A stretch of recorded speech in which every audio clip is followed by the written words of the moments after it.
Hallelujah.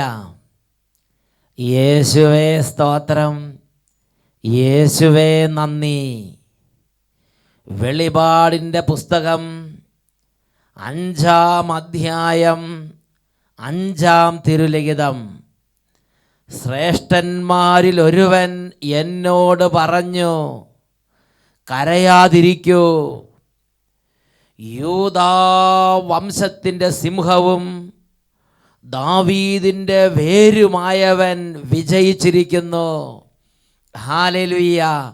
യൂദാ വംശത്തിലെ സിംഹവും ദാവീദിൻ്റെ വേരുമായവൻ വിജയിച്ചിരിക്കുന്നു. ഹല്ലേലൂയ. പ്രിയപ്പെട്ട ദൈവമക്കളെ, ഈ നിമിഷങ്ങളിൽ, ഈ പുണ്യദിനത്തിൽ സ്വർഗത്തിൻ്റെ വലിയ അഭിഷേകങ്ങൾ, സ്വർഗത്തിൻ്റെ വലിയ കൃപാവരങ്ങൾ, സ്വർഗത്തിൻ്റെ വലിയ ആത്മാഭിഷേകങ്ങൾ, സ്വർഗത്തിൻ്റെ വലിയ കൃപാവര അഭിഷേകങ്ങൾ ഇന്ന് നമ്മുടെ മേൽ സമൃദ്ധമായി ചൊരിയപ്പെടാൻ വേണ്ടി 2 കരങ്ങൾ സ്വർഗത്തിലേക്ക് ഉയർത്തി ഉത്തിതനായ യേശുവിൻ്റെ നാമത്തിൽ തന്നെ നമുക്ക് പ്രാർത്ഥിക്കാം. Hallelujah, hallelujah. ഓ ദൈവമേ, ഈ ഉത്ഥാനത്തിൻ്റെ തിരുനാൾ ദിവസത്തിൽ അങ്ങയുടെ തിരുസന്നിധിയിൽ വന്ന് വചനം കേട്ടുകൊണ്ടിരിക്കുന്ന ഈ പ്രിയപ്പെട്ട എല്ലാ മക്കളുടെ മേലും സ്വർഗത്തിൻ്റെ ഉന്നതമായ ജ്ഞാനത്തിൻ്റെ അഭിഷേകം നിറയ്ക്കണമേ, കൃപയുടെ അഭിഷേകം നിറയ്ക്കണമേ, നിലനിൽപ്പിൻ്റെ അഭിഷേകം നിറയ്ക്കണമേ, ഉണർവിൻ്റെ അഭിഷേകം നിറയ്ക്കണമേ. അന്ധകാരങ്ങളും തിന്മകളും പാപങ്ങളും ഭാരപ്പെടുത്തുന്ന എല്ലാ ചിന്തകളും യേശുനാമത്തിൽ വിട്ടുമാറിപ്പോകട്ടെ. Hallelujah, hallelujah. ആത്മീയ ജീവിതത്തിൽ ഈ ദൈവമക്കളെ പീഡിപ്പിച്ചുകൊണ്ടിരിക്കുന്ന എല്ലാ പീഡകശക്തികളെയും യേശുവിന്റെ നാമത്തിൽ ശാസിക്കുന്നു, ബന്ധിക്കുന്നു, വിട്ടുമാറിപ്പോകട്ടെ. Hallelujah, hallelujah. ഈ വചനം കേൾക്കുമ്പോൾ ഈ ദൈവമക്കൾക്ക് തടസ്സങ്ങൾ, എതിർചിന്തകൾ, ബുദ്ധിമുട്ടുകൾ ഇവയെല്ലാം സൃഷ്ടിക്കുന്ന എല്ലാ അരൂപികളെയും ശക്തികളെയും നസ്രയനായ യേശുവിന്റെ നാമം അയച്ച് ബന്ധിക്കുന്നു, വിട്ടുമാറിപ്പോകട്ടെ. Hallelujah, hallelujah. പരിശുദ്ധാത്മാവേ ഇപ്പോൾ നിറയണമേ, വചനത്തിൻ്റെ ആത്മാവേ ഇപ്പോൾ നിറയണമേ, വിശ്വാസത്തിൻ്റെ ആത്മാവേ ഇപ്പോൾ നിറയണമേ. എല്ലാവരും സ്തുതിക്കട്ടെ. Hallelujah, hallelujah. ഓ ദൈവമേ, യുവതി യുവാക്കന്മാരുടെ മേൽ പുതിയൊരു അഭിഷേകം വന്ന് നിറയട്ടെ. ഇപ്പോൾ ഈ പ്രാർത്ഥനയിൽ പങ്കുചേർന്നുകൊണ്ടിരിക്കുന്ന എല്ലാ വിദ്യാർത്ഥികളുടെ മേലും ദൈവകൃപയുടെ പുതിയ പ്രവാഹങ്ങൾ വ്യാപരിച്ചു കൊണ്ടിരിക്കട്ടെ. Hallelujah, hallelujah. ഓരോ കുടുംബങ്ങളും ദൈവകൃപ ഇപ്പോൾ വലയം ചെയ്യട്ടെ. Hallelujah, hallelujah.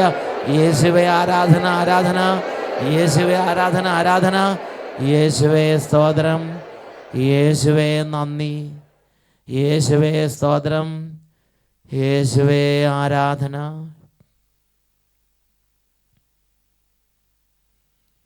Price the Lord.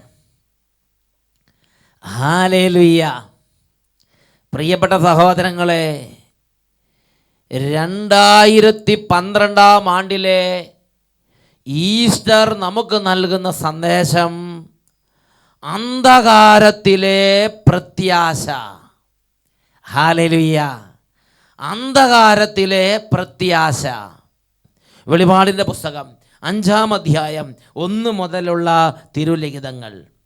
സിംഹാസനസ്ഥൻ്റെ വലത് കൈയിൽ അകത്തും പുറത്തും എഴുതപ്പെട്ടതും 7 മുദ്രകൾ പതിച്ചതുമായ ഒരു ചുരുൾ ഞാൻ കണ്ടു.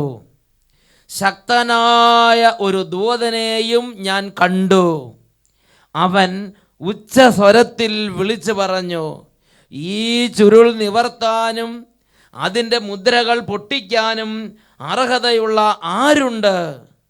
എന്നാൽ സ്വർഗത്തിലോ ഭൂമിയിലോ ഭൂമിക്കടിയിലോ ഉള്ള ആർക്കും ഈ ചുരുൾ നിവർക്കാനോ അതിലേക്ക് നോക്കാനോ കഴിഞ്ഞില്ല. ചുരുൾ നിവർക്കാനോ അതിലേക്ക് നോക്കാനോ യോഗ്യനായി ആരെയും കണ്ടെത്താത്തതിനാൽ ഞാൻ വളരെ വളരെ കരഞ്ഞു. അപ്പോൾ ശ്രേഷ്ഠന്മാരിൽ ഒരാൾ എന്നോട് പറഞ്ഞു, കരയാതിരിക്കൂ, ഇതാ യൂദാ വംശത്തിൽ നിന്നുള്ള സിംഹവും ദാവീദിൻ്റെ വേരുമായവൻ വിജയിച്ചിരിക്കുന്നു. അവന് ചുരുൾ നിവർക്കാനും 7 മുദ്രകൾ പൊട്ടിക്കാനും കഴിയും. അപ്പോൾ സിംഹാസനത്തിൻ്റെയും 4 ജീവികളുടെയും മധ്യേ ശ്രേഷ്ഠന്മാരുടെ നടുവിൽ കൊല്ലപ്പെട്ടതായി തോന്നുന്ന ഒരു കുഞ്ഞാട് നിൽക്കുന്നത് ഞാൻ കണ്ടു. കൊല്ലപ്പെട്ടതായി തോന്നുന്ന ഒരു കുഞ്ഞാട് നിൽക്കുന്നത് ഞാൻ കണ്ടു. ഹല്ലേലൂയ. കൊല്ലപ്പെട്ട കുഞ്ഞാട് നിൽക്കുക. പ്രിയപ്പെട്ട സഹോദരങ്ങളെ, അത് തന്നെ നിന്നതല്ല, അത് പിതാവായ ദൈവം നിർത്തിയ കുഞ്ഞാടാണ്. Praise the lord. ഹല്ലേലൂയ. പ്രിയപ്പെട്ട സഹോദരങ്ങളെ, അത് പിതാവായ ദൈവം മഹത്വപ്പെടുത്തിയ കുഞ്ഞാടാണ്. അത് പിതാവായ ദൈവം എല്ലാ അധികാരങ്ങളും എല്ലാ ശക്തിയും എല്ലാ ആധിപത്യങ്ങളും ഏൽപ്പിച്ചു കൊടുത്ത കുഞ്ഞാടാണ്. ഹല്ലേലൂയ. പ്രിയപ്പെട്ട സഹോദരങ്ങളെ, ഈ കുഞ്ഞാട് ഈ ഭൂമിയിലായിരുന്നപ്പോൾ ഈ ലോകം എങ്ങനെയാണ് ഈ കുഞ്ഞാടിനോട് പെരുമാറിയത്? നിങ്ങൾ വചനം മനസ്സിലാക്കണം. വിശുദ്ധ ലിഖിതങ്ങളിൽ ലോകം എങ്ങനെയാണ് ഈ കുഞ്ഞാടിനോട് പെരുമാറിയത് എന്ന് വിവിധ സ്ഥലങ്ങളിൽ കാണുന്നുണ്ട്. വിശുദ്ധ യോഹന്നാന്റെ സുവിശേഷത്തിൽ 10-ാം അധ്യായം 19-ഉം 20-ഉം തിരുലിഖിതങ്ങൾ, ഇതാ ഒരു പറ്റം ആളുകൾ യേശുവിന് ചുറ്റും നിൽക്കുകയാണ്. ഈ യേശു വളരെ ശക്തിയോടെ പ്രഘോഷിക്കുന്നു. ഈ യേശു സ്വർഗരാജ്യത്തിൻ്റെ ബലത്തോടെ പ്രഘോഷിക്കുന്നു. യേശു ദൈവരാജ്യത്തിൻ്റെ ഇടപെടലുകൾ ഭൂമിയിലേക്ക് കൊണ്ടുവന്നുകൊണ്ടേയിരിക്കുന്നു. അപ്പോൾ അവന് ചുറ്റും കൂടിയ ഫരീസയർ, അവന് ചുറ്റും കൂടിയ ജ്ഞാനികൾ, അവന് ചുറ്റും കൂടിയ ലോകത്തിൻ്റെ ശ്രേഷ്ഠന്മാർ അവരെന്താണ് പറഞ്ഞത്? യോഹന്നാന്റെ സുവിശേഷം 10-ാം അധ്യായം 19-20 വാക്യങ്ങൾ പറയിപ്പിക്കുകയാണ്. ഈ വാക്കുകൾ മൂലം യഹൂദരുടെ ഇടയിൽ വീണ്ടും ഭിന്നതയുണ്ടായി. അവന് പിശാചുണ്ട്, അവന് ഭ്രാന്താണ്, എന്തിന് അവൻ പറയുന്നത് കേൾക്കണം എന്നിങ്ങനെ അവരിൽ വളരെ പേർ അവനെ പറ്റി പറഞ്ഞു. നോക്കുക, പിതാവായ ദൈവം അയച്ച് ഈ ഭൂമിയിൽ പിതാവിൻ്റെ ഇഷ്ടം നിറവേറ്റി സ്വർഗരാജ്യത്തിന് ശക്തിയോടെ പ്രവർത്തിച്ച യേശുവിനെ കണ്ടപ്പോൾ ലോകത്തിലെ ശ്രേഷ്ഠന്മാർ എന്താണ് പറഞ്ഞത്? അവന് പിശാചുണ്ട്, അവന് ഭ്രാന്താണ്. യേശുവിനെ അവർ ഭ്രാന്തൻ എന്ന് വിളിച്ച്, ഭ്രാന്തൻ, യേശുവിന് ഭ്രാന്താണെന്ന് അവർ പറയുക. ഇതാ വിശുദ്ധ ലിഖിതത്തിൽ മറ്റൊരു ഭാഗത്ത് യേശുവിൻ്റെ സഹോദരന്മാർ വന്ന് യേശുവിനെ പിടിച്ചു കെട്ടിക്കൊണ്ട് പോകാൻ വേണ്ടി ഇതാ വന്നിരിക്കുകയാണ്. കാരണം അവന് ഭ്രാന്താണെന്ന് പറഞ്ഞു കേട്ടു. എന്ന് പറഞ്ഞാൽ അങ്ങനെ അവരുടെ വീട്ടിൽ പോലും എത്രയെങ്കിൽ സമൂഹത്തിൽ അത് പ്രചരിച്ചു. യേശുവിന് ഭ്രാന്തി പിടിച്ചു എന്ന് ഒരു പറ്റം ആളുകൾ വിശ്വസിക്കാൻ തക്കവണ്ണം അത് സമൂഹത്തിലൊരു കിംവദന്തിയായി പ്രചരിപ്പിച്ചു. ഹല്ലേലൂയ. അതുകൊണ്ട് അത് കേട്ടിട്ടാണ് വീട്ടുകാർ വന്നത് യേശുവിനെ പിടിച്ചു കെട്ടിക്കൊണ്ട് പോകാൻ കയറും ചമ്മട്ടിയും അല്ലെങ്കിൽ ഒരുപാട് സംഗതികളായിട്ടൊക്കെ എത്തിയിരിക്കുകയാണ്. കാരണം യേശുവിന് ഭ്രാന്തി പിടിച്ചത് അവർ വീട്ടിൽ കേട്ട്, എന്നിട്ട് ആളുകളെ കൂട്ടി അവരെല്ലാവരും കൂടെ പുറപ്പെട്ട് വന്ന പിടിച്ചു കെട്ടിക്കൊണ്ട് പോകാൻ വേണ്ടി. നോക്കുക, ആ ദൈവത്തിൻ്റെ പ്രിയപുത്രനെ ഇതേ മാതിരിയാണ് സമൂഹം ചിത്രീകരിച്ചത്. ഭ്രാന്തൻ, ഭ്രാന്തി പിടിച്ച്. ഇതാ വേറൊരു കൂട്ടം ആളുകൾ, അവന് പിശാചുണ്ട്, അവനിതെല്ലാം ചെയ്യുന്നത് പിശാചിൻ്റെ ശക്തി കൊണ്ടാണ്, അവന് പിശാചുണ്ട്, അവനെന്തോ സേവയുണ്ട്, അവനെന്തോ നിഗൂഢ ശക്തിയുണ്ട്, ഇങ്ങനെ അവന് പിശാച് ബാധിതൻ എന്ന് വേറെ ചിലരെ വിളിച്ചിരിക്കുകയാണ്. ഇനിയും വിശുദ്ധ മത്തായിയുടെ സുവിശേഷത്തിൽ ഒരു കൂട്ടം ആളുകൾ പറഞ്ഞത് എങ്ങനെയാണ്? അവൻ ചുങ്കക്കാരുടെയും പാപികളുടെയും സ്നേഹിതൻ, അവൻ ഗുണമില്ല, അവൻ വഴിപഴച്ചവനാണ്, ശരിയല്ല, അവൻ മറ്റുള്ളവരെ വഴിപഴപ്പിക്കുന്നു, അവൻ ചുങ്കക്കാരുടെയും പാപികളുടെയും കൂടെ നിന്നാണ്, അവൻ ലോ ഗ്രേഡ്, ഗുണമില്ലാത്തവൻ, അങ്ങനെ എഴുതി തള്ളുകയാണ് ഒരു കൂട്ടം ആളുകൾ. പ്രിയപ്പെട്ട സഹോദരൻ, നമ്മൾ വായിക്കുന്നത് വിശുദ്ധ മത്തായിയുടെ സുവിശേഷത്തിൽ 11-ാം അധ്യായത്തിൽ 18-ഉം 19-ഉം തിരുലിഖിതങ്ങളിലാണ്. യോഹന്നാൻ ഭക്ഷിക്കാത്തവനും പാനം ചെയ്യാത്തവനുമായി വന്നു, അവനെ നിങ്ങൾ പിശാച് ബാധിതനെന്ന് പറഞ്ഞു. മനുഷ്യപുത്രൻ ഭക്ഷിക്കുന്നവനും പാനം ചെയ്യുന്നവനായി വന്നു. അപ്പോൾ അവർ പറയുന്നു, ഇതാ ഭോജനപ്രിയനും വീഞ്ഞുകുടിയനും ചുങ്കക്കാരുടെയും പാപികളുടെയും സ്നേഹിതനുമായ മനുഷ്യൻ. അപ്പോൾ യേശുവിനെ തൊട്ടതിനും പിടിച്ചതിനെല്ലാം ഇവർ കുറ്റപ്പെടുത്തുകയാണ്. ഇതാ വീണ്ടും വിശുദ്ധ യോഹന്നാന്റെ സുവിശേഷത്തിൽ 8-ാം അധ്യായം 48-ഉം 49-ഉം 50-ഉം തിരുലിഖിതങ്ങൾ, അവിടെ ഇതാ വേറൊരു കൂട്ടം ആളുകൾ അവർ യേശുവിനെ കുറിച്ച് എന്താ പറയുന്നത്? അവർ പറയുന്നത് ഇവൻ ജാരസന്തതി എന്ന് പറഞ്ഞാൽ ശരിക്കും പറഞ്ഞാൽ പച്ചത്തേറി. ഇവൻ സമരിയാക്കാരൻ എന്ന് പറഞ്ഞാൽ ആ കാലഘട്ടത്തിൽ വളരെ മോശമായ ഒരു ബ്രാൻഡ് നെയിമാണ് സമരിയാക്കാരൻ എന്ന് പറഞ്ഞാൽ ചീത്ത മനുഷ്യൻ എന്ന് പറഞ്ഞാൽ ഒരു ജാരസന്തതി എന്ന് വിളിക്കുന്നതിന് തുല്യമാണ് സമരിയാക്കാരൻ എന്ന് വിളിക്കുന്നത്. നമുക്ക് അത്രയും അധപ്പതിച്ച വിധത്തിലാണ് യേശുവിനെ അവർ ചിത്രീകരിക്കുന്നത്. നമ്മൾ വായിക്കുന്നത് യോഹന്നാന്റെ സുവിശേഷം 8-ാം അധ്യായം 48-ഉം 49-ഉം തിരുലിഖിതങ്ങൾ. യഹൂദർ പറഞ്ഞു, നീ ഒരു സമരിയാക്കാരനാണെന്നും നിന്നിൽ പിശാചുണ്ടെന്നും ഞങ്ങൾ പറയുന്നത് വെറുതെയല്ല, ശരിയല്ലേ? യേശു പറഞ്ഞു, എനിക്ക് പിശാചില്ല, ഞാൻ എൻ്റെ പിതാവിനെ ബഹുമാനിക്കുന്നു, നിങ്ങളാകട്ടെ എന്നെ അപമാനിക്കുന്നു. അപ്പോൾ യേശുവിനെ അത് വേദനിപ്പിച്ചു. യേശു പറയുകയാണ്, നിങ്ങൾ എന്നെ അപമാനിക്കുന്നു, നിങ്ങൾ എന്നെ അപമാനിക്കുന്നു. ഈശോ ജീവിച്ചിരുന്ന കാലത്ത് ഈശോ ചെയ്ത രീതി എന്താണ്? ഇങ്ങനെ ഈശോയുടെ ചുറ്റിനും തൊട്ടതിനും പിടിച്ചതിനും എല്ലാം കുറ്റം കണ്ടുപിടിക്കാൻ ശ്രമിക്കുന്ന ഒരു കൂട്ടം ആളുകൾ. ഒരുപാട് പേര് ജാരസന്ധതി എന്ന് വിളിക്കുന്നു, ഒരുപാട് പേര് പിശാചുണ്ടെന്ന് കുറേ പേര് ഭ്രാന്ത് പിടിച്ചെന്ന് പറയുന്നു, കുറേ പേര് പറയുന്നു ചുങ്കക്കാരും പാപികളുടെ സ്നേഹിതൻ, ഇവൻ ശരിയല്ല, ഗുണമില്ലാത്തവനാണ്. കുറേ പേര് പറയുന്നു ഇവൻ ആളുകളെ വഴിപിഴപ്പിക്കുന്നവൻ. അത് നമ്മൾ ലൂക്കായുടെ സുവിശേഷം 24-ാമത്തെ അധ്യായത്തിൽ ഈശോ പീലാത്തോസിന് മുമ്പിൽ നിൽക്കുമ്പോൾ ഈശോയ്ക്കെതിരെ അവർ ആരോപിക്കുന്ന ആരോപണങ്ങളിൽ പ്രധാനപ്പെട്ട ആരോപണം, ഇവൻ അനേകരെ വഴിപിഴപ്പിക്കുന്നവൻ എന്ന് മുദ്ര കുത്തിയിരിക്കുകയാണ് ഈശോയെ. ഇവൻ അനേകരെ വഴിപിഴപ്പിച്ചു എന്നാണ് പറയണത്. അപ്പോൾ സമൂഹത്തിലെ ഒരു പ്രത്യേക തരത്തിൽ എന്നും കൊത്തും കോളും വെച്ച് സംസാരിക്കുക, എന്നും കുറ്റപ്പെടുത്തുക, എന്നും കുറ്റം കണ്ടുപിടിക്കാൻ വേണ്ടി ചുറ്റിനും നിൽക്കുക, ഇങ്ങനത്തെ ഒരു അവസ്ഥയിൽ അനേകർ ഈശോയെ വേദനിപ്പിക്കുകയാണ്. പ്രിയപ്പെട്ട സഹോദരങ്ങളെ, ഈശോ ഈ കാര്യത്തെക്കുറിച്ച് പറയണത് എന്താണ്? ഈശോ പലപ്പോഴും ഏകാന്തതയിലും പലപ്പോഴും ഒറ്റപ്പെട്ട അവസ്ഥയിലായപ്പോൾ ഈശോ ഈ കാര്യത്തെക്കുറിച്ച് വിശുദ്ധ യോഹന്നാന്റെ സുവിശേഷത്തിൽ 8-ാം അധ്യായത്തിൽ 29-30 തിരുലിഖിതങ്ങൾ യേശു പഠിപ്പിക്കുകയാണ്, എന്നെ അയച്ചവൻ എപ്പോഴും എന്നോട് കൂടെയുണ്ട്, അവിടുന്ന് എന്നെ തനിയെ വിട്ടിരിക്കുകയല്ല, കാരണം ഞാൻ എപ്പോഴും അവിടുത്തേക്ക് ഇഷ്ടമുള്ളത് പ്രവർത്തിക്കുന്നു. യേശു തൻ്റെ ജീവിതത്തിൻ്റെ കംപ്ലീറ്റ് കാര്യങ്ങൾ 2 സെൻറ്റൻസിൽ അങ്ങോട്ട് സമ്മറൈസ് ചെയ്തിരിക്കുകയാണ്. എൻ്റെ ജീവിതം മുഴുവനും എന്നെ അയച്ച എൻ്റെ പിതാവിൻ്റെ ഇഷ്ടം പ്രവർത്തിക്കുന്നതിൽ ഞാൻ കേന്ദ്രീകരിച്ചിരിക്കുകയാണ്. മറ്റൊരു ഭാഗത്ത് വിശുദ്ധ യോഹന്നാന്റെ സുവിശേഷത്തിൽ 5-ാം അധ്യായം 17-ാം തിരുലിഖിതം വചനം പഠിപ്പിക്കുകയാണ്. വിശുദ്ധ യോഹന്നാൻ 5:17, എൻ്റെ പിതാവ് ഇപ്പോഴും പ്രവർത്തന നിരതനാണ്, ഞാനും പ്രവർത്തിക്കുന്നു. വേറൊരു ഭാഗത്ത് ഈശോ പറഞ്ഞിരിക്കുന്നത് എങ്ങനെയാണ്? എൻ്റെ പിതാവിൽ നിന്ന് കേട്ടത് ഞാൻ നിങ്ങളെ പഠിപ്പിക്കുന്നു. അപ്പോൾ പിതാവിൽ കാണുന്നത് ചെയ്യുന്നു, പിതാവിൽ നിന്ന് കേട്ടത് പഠിപ്പിക്കുന്നു, പിതാവിൻ്റെ ഹൃദയത്തിൻ്റെ ഇഷ്ടം വിവേചിച്ചറിഞ്ഞ് ആ ഇഷ്ടങ്ങളെല്ലാം പൂർത്തിയാക്കിക്കൊണ്ടിരിക്കുന്നു. അപ്പോൾ യേശുവിൻ്റെ ജീവിതം എന്തായിരുന്നു?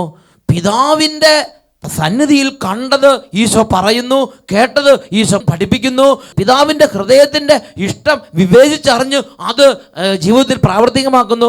അങ്ങനെ പിതാവിൽ നിന്ന് കേട്ടതും പിതാവിൽ കണ്ടതും പിതാവിൻ്റെ ഹൃദയത്തിൽ നിന്ന് അറിഞ്ഞതുമായ കാര്യങ്ങൾ മാത്രം ജീവിതത്തിൽ ജീവിത പ്രമാണമായി കൊണ്ടു നടന്ന അനുഗ്രഹത്തിൻ്റെ ജീവിതമായിരുന്നു യേശുവിൻ്റെ ജീവിതം. യേശു പിതാവിനെ മാത്രം ഫോക്കസ് ചെയ്ത് ജീവിച്ച്, പക്ഷേ ലോകം അവനെ വെറുത്ത്, ചുറ്റുമുണ്ടാകുന്ന അനേകർ അവനെ അപമാനിച്ച്, അവനെ വേദനിപ്പിച്ച്.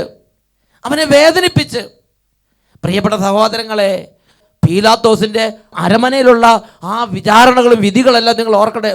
ഒരു മനുഷ്യൻ അവിടെ ഈശോയ്ക്ക് വേണ്ടി സജീവമായി നിന്ന് ഉറക്കെ 2 വാക്ക് വിളിച്ചു പറയാനുണ്ടായിരുന്നില്ല. മാത്രമല്ല, ബറാബാസിനെ വേണോ യേശുവിനെ വേണോ എന്ന് ചോദിച്ചപ്പോൾ അവർ ഉറക്കെ വിളിച്ചു പറയുകയാണ്, ബറാബാസിനെ മതി, ഇവനെ ക്രൂശിക്കുക. ആ പട്ടണത്തിൽ കൊലപാതകങ്ങൾ കലാപങ്ങൾ ചെയ്ത് ഏറ്റവും ഹീനമായ പ്രവൃത്തി ചെയ്ത ബറാബാസിനേക്കാളും ഹീനനായിട്ട് അവർ ഈശോയെ അങ്ങോട്ട് അവഗണിച്ച്, അങ്ങോട്ട് വേദനിപ്പിച്ച്. ഇതെല്ലാം ഈശോയെ വേദനിപ്പിക്കുന്നില്ലേ? വേദനിപ്പിച്ച്. പ്രിയപ്പെട്ട സഹോദരങ്ങളെ, അപ്പോഴെല്ലാം ഈശോ അതിൻ്റെ നടുവിലും അക്ഷോഭ്യനായി നിൽക്കുകയാണ്. അപ്പോഴാണ് ഇതാ ഒരു പടയാളി വന്ന് യേശുവിനെ കർണത്തടിച്ചിട്ട് ഇങ്ങനെയാണോ നീ മറുപടി പറയേണ്ടത് എന്ന് യേശുവിനെ ശാസിക്കുകയാണ്.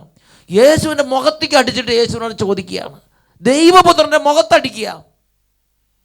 അപ്പോഴും ഈശോ അക്ഷോഭ്യനായി എല്ലാം സമാധാനത്തോടെ അഭിമുഖീകരിച്ച് കടന്നു പോവുകയാണ്.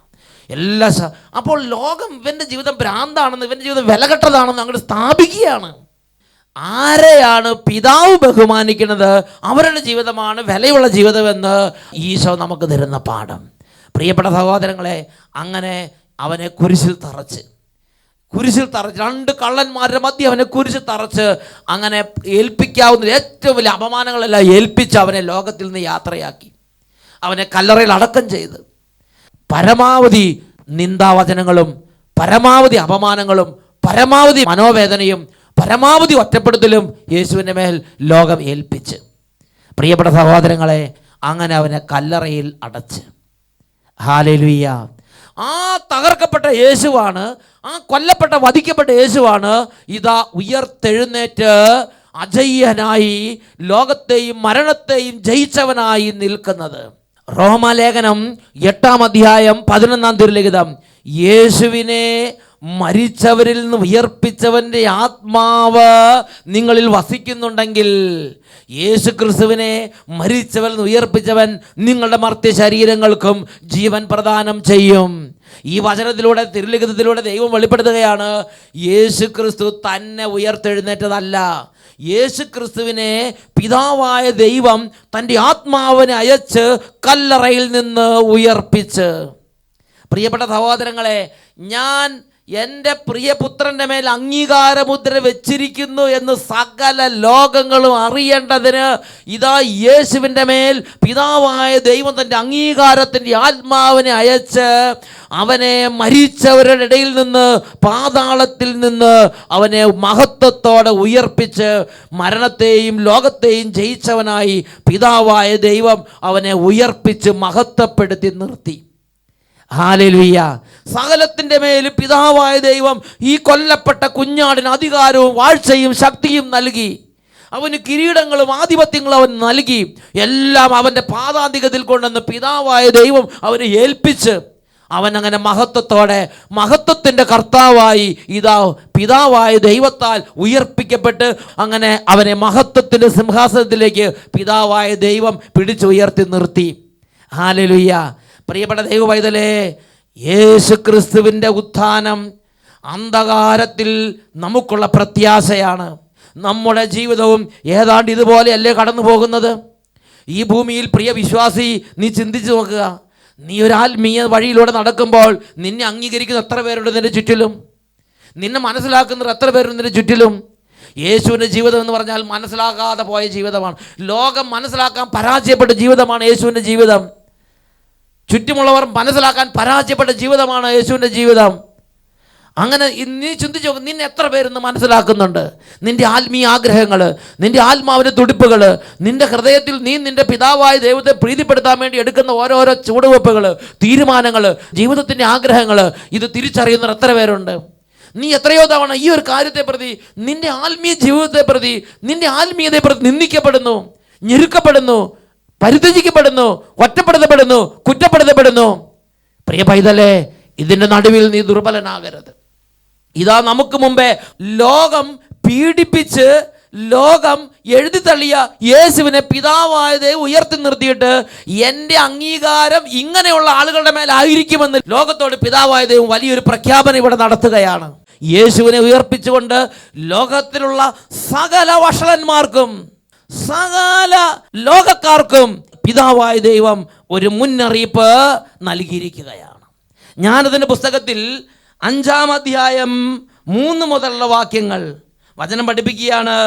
അവർ പശ്ചാത്താപ വിവശരായി ദീനരോധനത്തോടെ പരസ്പരം പറയും, ഭോഷന്മാരായ നമ്മൾ ഇവനെയാണ് പരിഹസിച്ച് നിന്നയ്ക്ക് പര്യായമാക്കിയത്. അവൻ്റെ ജീവിതം ഭ്രാന്താണെന്നും അവൻ്റെ അവസാനം മാനം കെട്ടതാണെന്നും നാം ചിന്തിച്ചു. അവൻ എങ്ങനെ ദൈവപുത്രരോടുകൂടെ എണ്ണപ്പെട്ട് വിശുദ്ധരുടെ ഇടയിൽ അവൻ എങ്ങനെ അവകാശം ലഭിച്ചു? അതിനാൽ സത്യത്തിൽ നിന്ന് വ്യതിചലിച്ചത് നമ്മളാണ്. നീതിയുടെ രശ്മി നമ്മുടെ മേൽ പ്രകാശിച്ചില്ല, നമ്മുടെ മേൽ സൂര്യൻ ഉദിച്ചില്ല. അധർമ്മത്തിൻ്റെയും വിനാശത്തിൻ്റെയും പാതയിൽ നാം യഥേഷ്ടം സഞ്ചരിച്ചു. വഴിത്താരയില്ലാത്ത മരുഭൂമികളിലൂടെ നാം സഞ്ചരിച്ചു. കർത്താവിൻ്റെ മാർഗത്തെ നാം അറിഞ്ഞുമില്ലല്ലോ. പ്രിയ ദൈവവൈതലേ, നീ അന്ന് ചങ്കത്ത് കൈവച്ച് പൊട്ടിക്കരഞ്ഞിട്ട് ഒരു കാര്യവുമില്ല. ഇന്ന് നീ ഇത് തിരിച്ചറിയണം. ഒരുപക്ഷെ നീ ഇന്ന് മദ്യപാനത്തിൽ പൂണ്ട്, നീ ഇന്ന് അധർമ്മത്തിൽ പൂണ്ട്, നീ ഇന്ന് തിന്മയിൽ പൂണ്ട്. ഇതാണ് ലോകം, ഇതാണ് ജീവിതം എന്ന് ചിന്തിച്ച് വശായി എല്ലാവരുടെ കയ്യടി ഏറ്റുവാങ്ങി മുന്നോട്ട് പോയിക്കൊണ്ടിരിക്കുകയായിരിക്കാം. ഇന്നല്ലെങ്കിൽ നാളെ നീ വേദനയോടെ, നിന്റെ ഹൃദയം വെങ്ങലോടെ ഇതെല്ലാം അംഗീകരിച്ച് ഏറ്റുപറയുന്ന ഒരു ദിവസം വരും. അഹങ്കാരം കൊണ്ട് നമുക്ക് എന്ത് നേട്ടമുണ്ടായി? ധനവും ഗർവും നമുക്ക് എന്ത് നൽകി? കടന്നു പോകുന്ന നിഴൽ പോലെയും കിംവദന്തി പോലെയും എല്ലാം അപ്രത്യക്ഷമായി.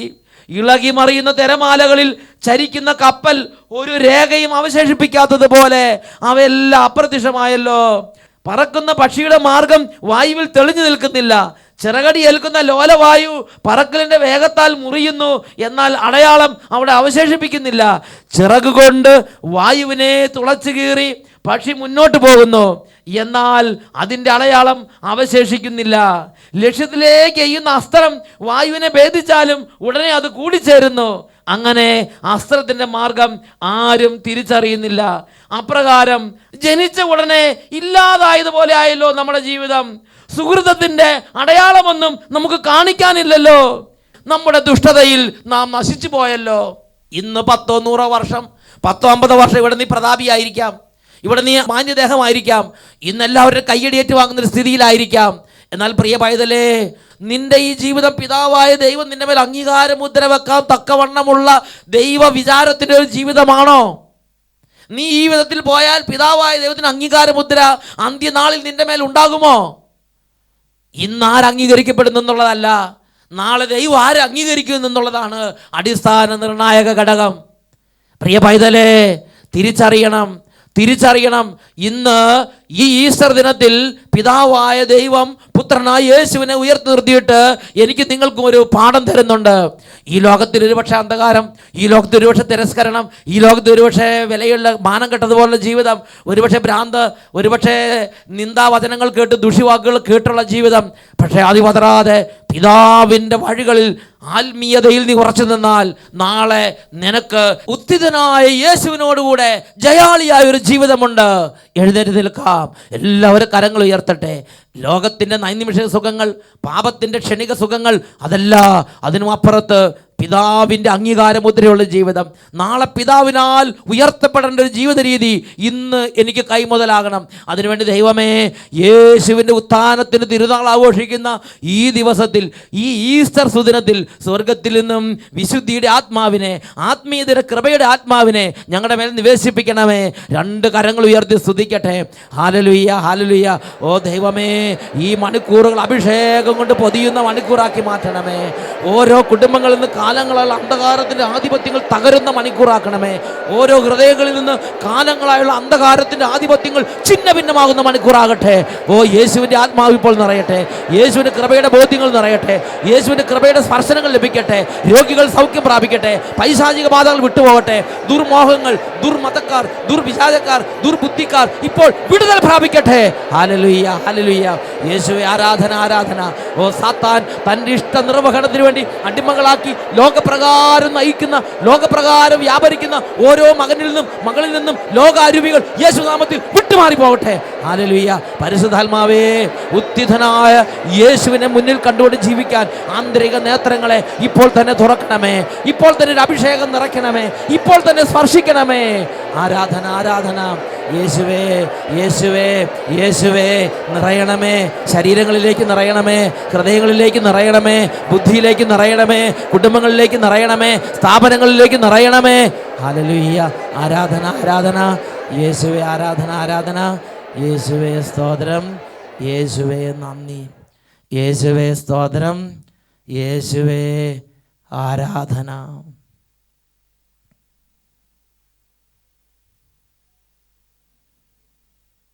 വെളിപാടിൻ്റെ പുസ്തകം 5-ാം അധ്യായം 5-ാം തിരുലിഖിതം. ശ്രേഷ്ഠന്മാരിൽ ഒരുവൻ എന്നോട് പറഞ്ഞു, കരയാതിരിക്കൂ, യൂദാ വംശത്തിൻ്റെ സിംഹവും ദാവീദിൻ്റെ വേരുമായവൻ വിജയിച്ചിരിക്കുന്നു.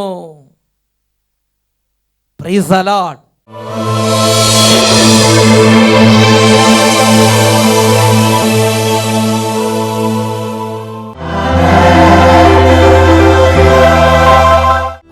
ഹല്ലേലൂയ.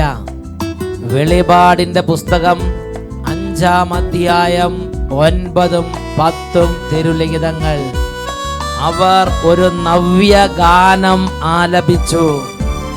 പുസ്തക ചുരുൾ സ്വീകരിക്കാനും അതിൻ്റെ മുദ്രകൾ തുറക്കാനും നീ യോഗ്യനാണ്. കാരണം നീ വധിക്കപ്പെടുകയും നിന്റെ രക്തം കൊണ്ട് എല്ലാ ഗോത്രത്തിലും ഭാഷയിലും ജനതകളിലും രാജ്യങ്ങളിൽ നിന്നുള്ളവരെ ദൈവത്തിന് വേണ്ടി വിലയ്ക്ക് വാങ്ങുകയും ചെയ്തു. നീ അവരെ നമ്മുടെ ദൈവത്തിന് രാജ്യവും പുരോഹിതന്മാരുമാക്കി. അവൻ ഭൂമിയുടെ മേൽ ഭരണം നടത്തും. പ്രിയപ്പെട്ട ദൈവമക്കളെ, ഭൂമിയുടെ മേൽ നിത്യമായി അധികാരം നൽകപ്പെട്ടിരിക്കുന്ന രക്ഷിതാവായ യേശു തൻ്റെ രക്തം കൊണ്ട് ഈ ഭൂമിയിൽ അനേകരെ പിതാവായ ദൈവത്തിൻ്റെ രാജ്യവും അവിടുത്തെ പുരോഹിതരുമാക്കിയവൻ. ഇന്ന് നീ പാപത്തിലോ തകർച്ചയിലോ ആയിരിക്കാം. യേശു ക്രിസ്തുവിലേക്ക് കണ്ണുകൾ ഉയർത്തി നീ യേശു ക്രിസ്തുവിനെ ഉറക്കെ വിളിക്കുമെങ്കിൽ ഇന്ന് നിനക്ക് ഈ ഉത്ഥാനത്തിന്റെ ദിനത്തിൽ വിടുതലുണ്ട്. ഈ ഉയർപ്പ് തിരുനാളിൽ നിനക്ക് രക്ഷയുണ്ട്. യേശുവിനെ വിളിക്കുക. യേശുവേ, യേശുവേ, യേശുവേ, യേശുവേ. സകല തകർച്ചകളിലേക്ക് എഴുന്നള്ളി വരണമേ. എല്ലാ ദുശീലങ്ങളിലേക്ക് എഴുന്നള്ളി വരണമേ. പാപത്തിന്റെ ആധിപത്യങ്ങളെ തകർക്കാൻ തക്കവണ്ണം ഞങ്ങൾക്ക് വേണ്ടി രക്തം ചിന്തി ബലിയായി തീർന്ന യേശുവേ, കുരിശ് മരണത്തിന് യോഗ്യതയാൽ മദ്യപാനവും ചീട്ടുകളിയും ദുർവൃത്തിയും ചീത്ത കൂട്ടുകെട്ടുകളും അന്ധകാരത്തിന്റെ ആധിപത്യങ്ങളും ഇപ്പോൾ ഛിന്ന ഭിന്നമായി പോകട്ടെ.